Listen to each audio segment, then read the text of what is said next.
Chris Aquino magbabalik sa Pilipinas bago ang ikalawang paggamot matapos ang ilang buwan ng masusing medical na paggamot sa ibang bansa.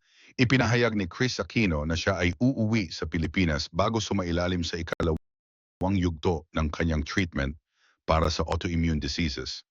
Sa kanyang Instagram post noong Setyembre 12, ibinahagi ni Chris na mahaba pa ang kanyang proseso ngunit nananatili siyang matatag sa kanyang laban sa sakit. Matapos ang mga pagsusuri at paggamot sa Amerika, plano niyang magpahinga saglit sa bansa upang maghanap para sa mas malalim na medikal na proseso. Condition ni Chris Aquino. Si Chris Aquino ay matagal nang nakikipaglaban sa mga autoimmune diseases, kabilang ang Churg-Strauss syndrome o EGPA, na isang bihirang uri ang vasculitis kung saan naaapektuhan ang mga daluyan ng dugo.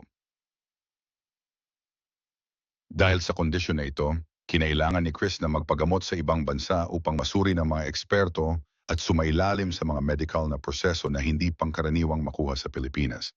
Ayon kay Chris, ang kanyang kalusugan ay nangangailangan pa ng maraming panahon para magbalik sa normal at inamin niyang hindi ito magiging mabilis o madali. Suporta ng mga anak at pamilya. Sa kabila ng lahat ng kanyang pinagdadaanan, nananatiling matatag si Chris dahil sa suporta ng kanyang mga anak na sina Joshua at Bimby. Ayon kay Chris, ang pagmamahal ng kanyang pamilya ay nagiging inspirasyon niya upang patuloy na lumaban sa kanyang kondisyon. Sa kanyang mga anak, patuloy rin ang suporta ng kanyang mga kapatid, kabilang ang dating Pangulong Benigno, Noynoy Aquino ay sa kabila ng kalungkutan dahil sa kanyang sakit. Lagi siyang may mga taong nagpapalakas ng kanyang loob.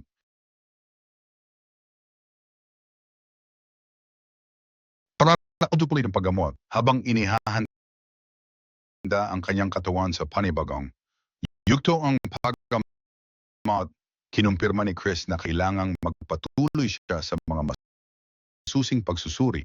May posibilidad na dumaan siya sa chemotherapy o iba pang klase ng treatment upang mas marto. Ang mga ganitong uri ng sakit ay madalas na nangangailangan ng pangmatagalang pangangalaga at hindi agad-agad bumubuti. Pagsubok sa buhay ni Chris Aquino, sa harap ng lahat ng pagsubok na hinarap ni Chris, nanatili siyang isa sa mga kilalang personalidad sa Pilipinas. Hindi man siya aktibo sa showbiz nitong mga nakaraang taon, ang kanyang presensya sa social media at ang kanyang pagiging bukas tungkol sa kanyang kalagayan ay patuloy na inaabangan ng kanyang mga tagahanga. Marami ang nakikiisa sa panalangin para sa kanyang paggaling at umaasang babalik siya sa industriyang matagal niyang pinamahalaan.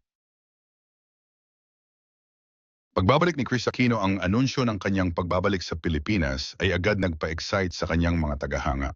Marami ang umaasa na makikita nilang muli si Chris sa mga telebisyon o pelikula.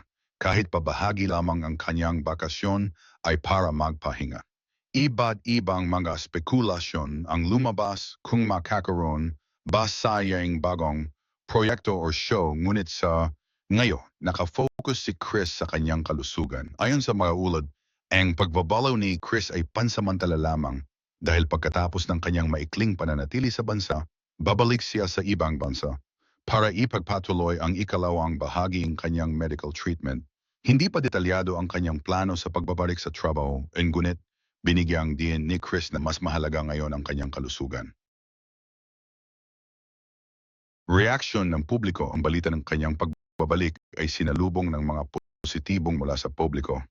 Maraming tagahanga ang nagpaabot ng kanilang suporta at panalangin sa social media at umaasa na ito na ang simula ng tuluyang paggaling ni Chris. Ayon sa ilan, si Chris ay isang inspiration dahil sa kanyang tapang at determination na labanan ang kanyang sakit, kahit na may mga pagkakataong tila nawawalan siya ng pag-asa.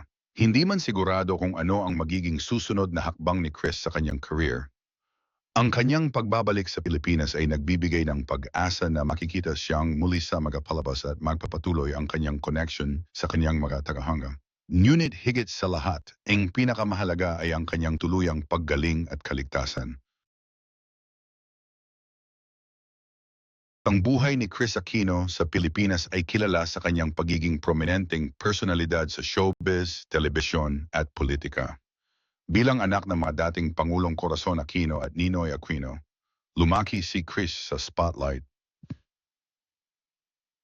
at naging matagumpay siya sa kanyang mga TV shows, pelikula at endorsement deals. Kilala siya bilang Queen of All Media dahil sa kanyang impluensya sa iba't ibang media platforms. Bukod sa showbiz, kilala rin si Chris sa kanyang pagbabahagi ng personal na buhay, lalo na tungkol sa kanyang kalusugan, pamilya, at mag-aanak na sina Joshua at